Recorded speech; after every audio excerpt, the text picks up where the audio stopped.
ఇక్కడ 3 డయాగ్రామ్స్ ఇచ్చాడు. క్వశ్చన్ మార్క్లో ఏ డయాగ్రామ్ వస్తుందో కనుక్కోండి అన్నాడు వాడు. క్వశ్చన్ మార్క్లో ఏం డయాగ్రామ్ వస్తుందో కనుక్కోవాలంటే ప్రతి ఒక్క దాంట్లోనూ స్టార్ డయాగ్రామ్ ఈజ్ కామన్. ప్రతి ఒక్క దాంట్లో స్టార్ డయాగ్రామ్ ఉంది. ఓకే, ఇక్కడ ఆప్షన్లో కూడా అన్ని స్టారే ఉన్నాయి. ఓకే, ఇక్కడ చేంజ్ అయ్యింది ఏంటంటే ఓన్లీ ఆ స్టార్ పైన ఉన్న సింబల్స్ మాత్రమే చేంజ్ అవుతూ వచ్చినాయి.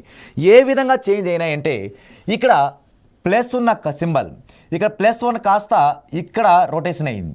అంటే జస్ట్ కిందికి దిగిందంటే జస్ట్ డైరెక్షన్ రొటేషన్ రావడం. ఇది ఏ డైరెక్షన్లో రొటేషన్ అయిందంటే క్లాక్ వైజా యాంటీ క్లాక్ వైజా అంటే క్లాక్ వైజ్ డైరెక్షన్. సవ్య దిశలో తిరుగుతూ రావాలి. అలా సవ్య దిశలో ఏ డయాగ్రామ్ మారుతూ వస్తూ ఉంటుందో ఆ క్వశ్చన్ మార్క్లో వచ్చే డయాగ్రామ్, ఆ క్వశ్చన్ మార్క్ ప్లేస్లో వచ్చే డయాగ్రామే మన రైట్ ఆన్సర్ అవుతుంది. ఓకే, చూద్దాం.